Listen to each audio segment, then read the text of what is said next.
Hi, everybody. This is Dr. Randy Bach. Today is November 20th, 2023, and I am pleased and honored to be here for Newton Taxpayers Association. We're in the aftermath of the recent citywide election. Generally speaking, there's a little bit of a lower turnout for these elections versus others. Because it's a city election. You know, they put them on the odd years. It's 2023. And we have a higher turnout for state and federal elections. But we had an interesting election nonetheless. So first I want to tell you a little bit about what the Newton Taxpayer Association is, what our mission is, and these recent accomplishments. And then I'm going to talk about what we're going to aim to do today. So first of all, the Newton Taxpayer Association came about in the era of Proposition 2.5, and that's our everlasting legacy to the state of Massachusetts and in effect nationwide, because I think we were one of the first taxpayers organizations in the state and the country as well. So we've had some copiers and followers, all to our credit and theirs as well. And our aim is to look out for you, the citizen of Massachusetts and citizen of Newton. A lot of things happen behind the scenes, and it's often difficult to keep track of everything. I mean, you're trying to, make things go, manage things at home, and it's hard. You delegate certain responsibilities. You don't think about the trash being picked up, somebody does that. You don't think about replacing the windows, somebody does that. And for city government, you elect people now and then. Oftentimes, you're going to flick of a switch, or filling in a little circle and not be really thinking about it too much afterwards. These elections tend not to be too contentious, and oftentimes the incumbent winds up being in office. Newton, no shock to anybody, is pretty much Democrat-oriented city by virtue of its being in Massachusetts. We're kind of a left-leaning near suburb of Boston, and that's over and over again whom we wind up electing. But there are shades of differences, and this election showed that, and we'll get to that in a second. So first of all, if you want to help support our mission, you can find us on Facebook easy enough and send us a note and we'll look into it. You can try to find me as well. I'm Randy Bach. I'm the guy who's not Randy Block. I was congratulated oftentimes for my electoral victory in the Auburndale district for City Council in Newton, but that's Randy Block. And I like him. He's a great guy. We have met a number of times. Maybe he'll be on my show one time so you can see the difference between the two of us. Anyway, and you can find me through Newton Taxpayers and elsewhere. So today I want to talk a little bit about what happened in that election, why it was notable. I think it got covered on state and some aspect national news. Perhaps not the major news story given the world's various wars in Ukraine and Israel and Hamas and so forth. But it did get covered, and it was a notable item because in kind of a reasonably uniformly Democrat-run city in a currently Democrat-run state, what's the nice word of? Well, we'll just say we had a little bit of a cleaning. 5 out of the 6 contested races went to the way of the group Save Our Villages. What does that mean? Well, this group came up in existence contrary to this prosaically named law H5250, which was an emergency law somehow. Everything's an emergency when you're not necessarily going to be privy to what happened in it and to it. The words of Nancy Pelosi at the, I think, what year was that? 2014 Obamacare rule. You'll find out what's in it after we pass it. H250, and I'll read from that very briefly. Hopefully it won't put you to sleep. It's kind of one of these omnibus legislations, a lot of stuff in it. We could call it pork, whatever you want to call it. Maybe for Thanksgiving we'll call it turkey, a little mix of both. A lot of stuff is stuffed into that, but ostensibly it was an emergency act. It happened during the COVID years, January 2021, and I don't know, there's a lot of emergency written throughout it. But basically it's kind of the opposite of the Boston Tea Party. It's to restore power, bring power centrally to the state over the zoning wishes of the municipalities that border Boston, both on the commuter rail and more particularly and more severely on the MBTA lines. And we'll get to that in a little bit. So the theme tonight is going to be on local control and opposition to government overreach. The Newton taxpayers in general, that's been our mission. And one of our recent accomplishments was the basic success of overriding the override, or keeping that from becoming law in the city of Newton. There were a few different minor overrides, but the major one was a request for $40 million that they couldn't find anywhere until we turned it down. And lo and behold, they found some under the mattress, I don't know, left between the seat covers of the car, left and back, whatever. They found $40 million to do what they wanted to do anyway. Oddly enough, it was kind of an emergency as well. Bad things will happen if they couldn't get that override. And always it tends to be the things that you like the most that they withdraw the first. So if you have kids, it's like no dessert tonight. You never say, oh, there's not going to be any broccoli if you don't do your homework. So they take away the treats first. So it's going to be the art program or I don't know, funding for the football team, whatever it happens to be that will, make you turn your head. This was at a time during COVID-19 era where the Newton schools had a marked decline in their enrollment, which I believe has persisted. So these are people who are paying taxes to the city of Newton and refusing the major service provided by the city of Newton, which comprises, I think, up to 60% of the budget, and possibly more when you include pensions and whatnot, which is the production of education for our children, collectively, individually, and so forth. And so people are not only paying that tax, but then they're going to decide to pay extra to keep their kids in school someplace, but not at their already prepaid tax amount. They're going to go to a religious school or private school of some other type, or homeschool, which takes a certain amount of time and devotion away. So they're willing to spend extra time, money, and effort to keep their kids out of the Newton schools. And Newton schools dropped their enrollment by about 14%. And oddly enough, the other overrides were about keeping schools open, and as opposed to, say, temporarily mothballing some of them, which would reduce the schools by about 14%. So there's been no matching for the diminished enrollment by diminishing employment. And as a matter of fact, there was either a stasis or a slight increase in the number of paid roles in the city of Newton at that time. Anyway, so let's get to what happened in this recent election. So this was about the most recent election just passed, I think it was November 8th, was certain districts, and they varied both in being particular to that area and all there was at large.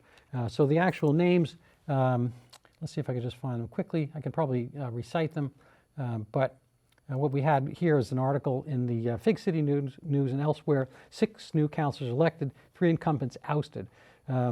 So the part of the Save Our City crowd was David Mickley. And that's to say that I don't want to miscast this. I'm not saying these candidates only did that, but this was what the group Save Our City was promoting, and these people went up against better funded challengers or incumbents almost entirely. And so the victors in this case were David Mickley, Randy Block, at-large Rena Getz, and at-large Alan Lobovitz, and Ward 8 Stephen Farrell.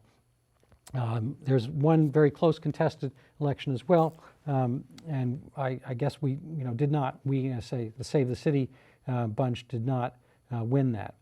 I think that was the case of Lisa Gordon versus Martha Bixby, which went by 24 votes. So this was, this is news, and I want to re-emphasize the importance of this because this is news you can use. The people can speak. H.L. Mencken said that democracy is the process by which the people vote for what they want, and then they deserve to get it good and hard. This seems to be the case by some of our betters, our elites, our elected officials, who once they get into office forget why they're there, how they're there, or the fact that we have veto over them. So getting back to the Boston Tea Party, what was the essence of that? That was, the purpose of that was to fight taxation without representation. The locals here were settlers. They were also called colonials, whatever. They had come from England for the most part, and they were still being governed by England. And they had to pay taxes to England, and England was using it as kind of a money farm, and very far distant. I mean, this, you know, you may not believe this, but in the 18th century, there was no internet, there was no Venmo, so they were, you know, collecting funds at a far remove for events and instances of which they had really no influence or control, except that they had the guns and they had the soldiers and so forth. And the people here got tired of that, and they had the Boston Tea Party, threw the Tea Party over the sides of the boat because they did not want to pay, you know, extra imperial royal taxes on it when their commerce was, you know, better served by just kind of managing things on their own. This obviously led to a series of events and independence for the United States. But of course, you know, the United States can become sclerotic and hardening of the arteries aspect itself, and that may happen. But I think the central theme is kind of revolt and rebellion against those who are telling you what to do from a distance.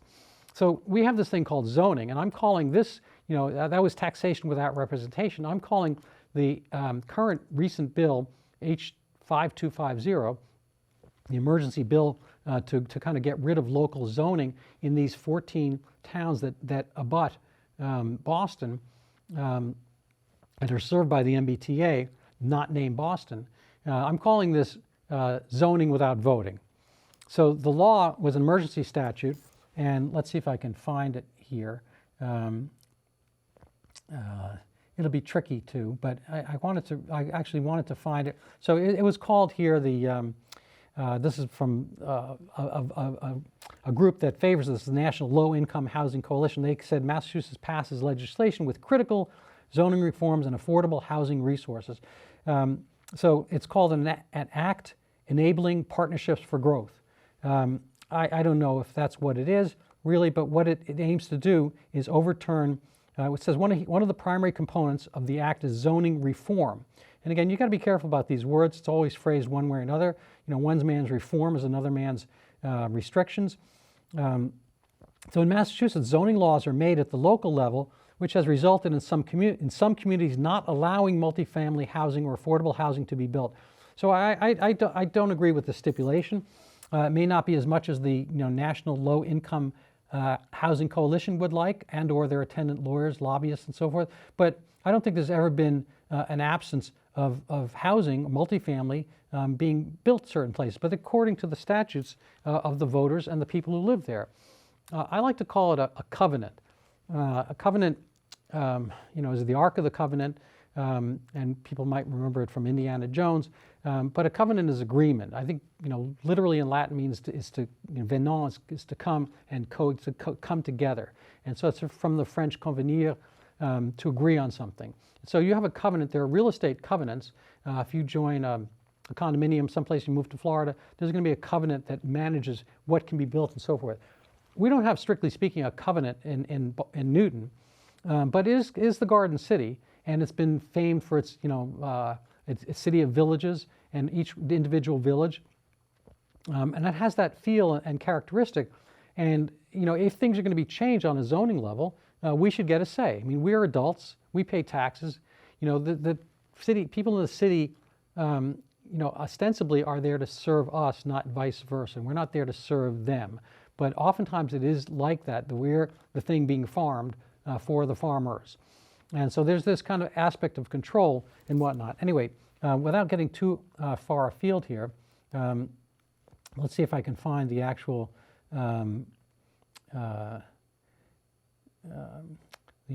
zoning law statutes. That's going to be tricky. I wanted to find it so you could actually read the way it's written, because it's kind of a hoot. The stuff that's there is very picayune. There's $150,000 for a halfway house in Framingham. There's going to be some money to put cut out parkings in a Swansea mall. There's this and that. It's all kinds of little tiny items given out one way or another. And along the way, there's going to be this kind of elimination of local control of zoning. And so what's going to be the end result? I wanted to have pictures here to show you, but instead you're going to have to listen to me. Long story short is one part of once I think the law is, I don't know, 40 pages or something like that. There's all these tiny little lines about all these kind of small amounts of money being dispersed and whatnot. But the major point is this zoning thing. So when you cut to the chase, it's going to be any town that has one of the MBTA lines as opposed to the commuter. The commuter is the T, and there's the MBTA, which goes right into Boston, the green line, the orange line, the blue line, and the red line. So the red line goes basically to Cambridge and Somerville.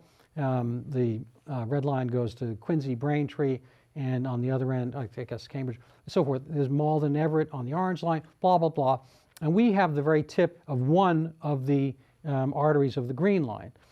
So the other ones go into deep Brookline, but we get the one that goes all the way to Riverside.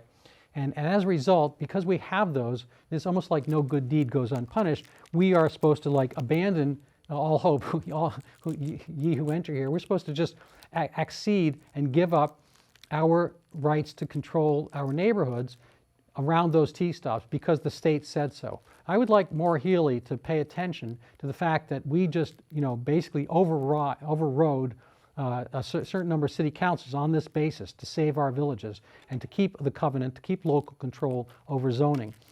And she too can be, unvoted. She got voted in, she can be voted out.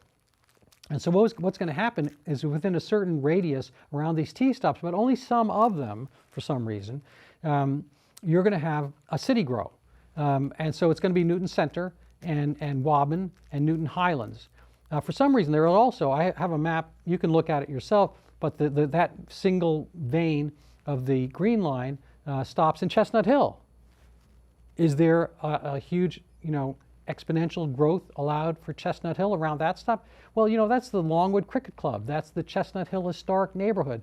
That's, I don't know, a bunch of other stuff. There's the thing the city just bought, the Webster Woods. We spent, I forget, number of millions of dollars, $8 million, I don't remember the number, but millions of dollars, which we spent in advance of asking for an override. So we somehow had that money to preserve that area, to preserve the greenery, so for the essence, the open spaces and so forth. But for you, well, maybe not so much. If you happen to live in some of the other places, you're Waban, you're kind of on the short end of the stick. I don't see the same, and Riverside is already a little bit built up with LaSalle College and some of the nursing homes and so forth, but I don't see the same, avidity, the kind of greed, the necessity, the thirst, the hunger to build up Chestnut Hill.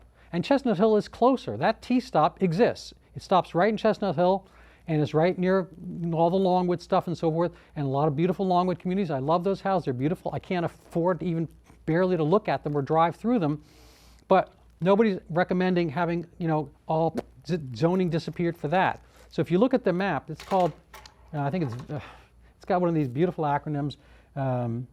Let's see if I can find it. Something like, let's see. Well, I'm not going to be able to find things when I want to. But at any rate, it's basically the central district, proposed central district stuff. And I'd be curious why it is that certain areas are getting it, the brunt of it, and certain areas are not. The same thing's happening around the commuter lines. So the Newton Corner, Newtonville, and West Newton, but for some reason not Auburndale, are getting these kind of boosts or getting their own zoning, like a Band-Aid, kind of ripped away and pulled off for the sake of these statewide interests. Now, what actually are these things? They talk about affordable housing and so forth. One of my favorite economists, he's in his 80s now, and I hope he stays with us for a long time. He's at the Hoover Institute. His name is Thomas Sowell. It's like so well. And I recommend you look him up and read his books. He's an amazing guy. But he said when he was a young man, in the 1960s, he was pursuing his PhD and whatnot. He lived in affordable housing, and he said, what I mean by that is I lived in places I could afford. I had roommates. I had shared this. I had a piece of a house and so forth. I lived where I could afford. What he's talking about, he says, when you talk about affordable housing now, it's subsidized housing, and so there's we can talk about the politics of subsidized housing at some other date, but it winds up being kind of the sinecure, a thing you get that you don't necessarily want to give up. So it caused a little bit of stasis in people's own ambitions, so forth, to have something. If their income goes up, they're going to lose their housing potentially. But historically, people have had housing and have built houses they can afford, and there's more housing when things are done kind of through the free market, when there's a physical need for it. And it's okay if the city, through its representatives and through its people, gets to decide on that themselves. That's the way cities have grown. My older son's a libertarian, and he fights back with me on this a lot. He says, Tokyo does not have zoning at all. No, I get it. And Tokyo has grown organically the way it's supposed to grow, and it's a big popular city in Japan and hugely dense and whatnot. And they find that an easier way to make things work. But, that being said, there are lots of constraints in Japan, similar to these actually. They only want growth around the train stations. They only want people to go on a linear path with the trains. People who move to Newton are moving to Newton because it is a suburb, and there are some roads of the Mass Pike. They go this way or that way. There's 95, and they can travel as they will. This is part of living here. The special dispensations that are being granted by the state are going to include, kind of tall, high-rise houses around these certain designated T-stops, but without parking requirements, such as other places other builders have to make throughout the city. So on Austin Street, they built these things near the commuter line, and across the way, the new Trio building. They built these buildings, but with with parking required. These new ones are going to have kind of free-for-all. They're going to have some benefits that the other builders did not have, and they're going to build them, vertically without cars, without parking mandated, which is ostensibly, because people are going to still have cars, they're going to be flooding those neighborhoods locally, changing the character of certain neighborhoods and not others. Again, Chestnut Hill seems to be excluded, Riverside seems to be excluded, Auburndale excluded. Now, I'm not recommending those necessarily get added on per se. I would rather see it in the other direction, where growth is governed by and chosen by the people who live here based on our elections. Our most recent election says, no, thank you. We would rather decide this ourselves.